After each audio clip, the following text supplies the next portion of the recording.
Actualité de l'équipe de France, la Big Fafa. Donc là, voici le 11 probable pour ce soir contre le Brésil. Mais avant de revenir sur le 11, regardons cette vidéo. Que si Dembélé est à 100%, ce que je souhaite, moi je pense que ça doit être le...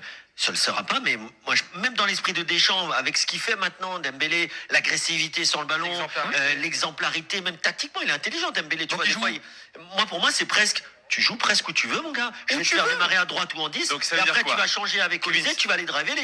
Donc pour Kevin Diaz, Dembélé doit être le leader de l'attaque. Devant Kiki de Bondy. Pardon, Kiki de Madrid. On est peut-être chez les fous, hein. Mais venant d'un mec qui a dit Cherki, c'est pas mon football. Même si c'est sa sensibilité. Moi, à mon petit niveau, j'ai une excellente technique. Tu me verrais jamais faire ce genre de geste. Il y a déjà un problème. Donc pour Kevin Diaz, il veut que Ousmane Dembélé soit le leader de l'attaque des Bleus s'il est à 100%. Je tiens à rappeler un truc. Ousmane Dembélé, c'est une sortie en finale à la 40e minute. Ousmane Dembélé en équipe de France, c'est très pauvre. J'ai pas envie de dire catastrophique, mais c'est vraiment très pauvre. Au-delà des stats, ne parlons pas des stats. Je ne sais même pas si vous pouvez nous parler d'un match ref de Dembélé en équipe de France, tellement c'est mauvais. Et toi, gaillardement, sur ton émission After RMC, tu vas dire gaillardement, je le mets leader de l'attaque devant Kylian Mbappé. Tu sais c'est qui Kylian Mbappé? Je ne suis pas là à dire Mobutu ou Kylian Mbappé, mais en équipe de France, les gars, personne ne parle avec Kylian Mbappé. Personne ne parle avec Kylian Mbappé. On parle du meilleur passeur de l'histoire de l'équipe de France et bientôt le meilleur buteur de l'histoire de l'équipe de France. Et tu vas mettre Ousmane Dembélé, même si son ballon d'or, il est entièrement mérité, tout le monde a kiffé.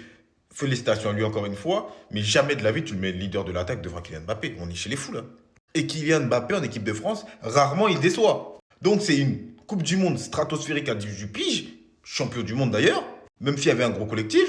Derrière, c'est une finale de Coupe du Monde, en ayant mis un triplé, même si la ville est un peu biaisée parce que pendant 75 minutes, l'équipe de France n'existe pas, pardon. Mais c'est quand même un triplé. Et tu vas dire gaillardement, ouais, il doit être le leader de l'attaque devant Mbappé. On est vraiment chez les tarés. Les gars, s'il vous plaît, donnez les plateaux là, les plateaux télé à nous autres, des Escanor, des Moussa, des Mendes, des Espidio, des Willow, des Chris. Ah, les gars, je vous le dis, voilà, donnez-nous les plateaux, vous allez voir ce qu'on va faire.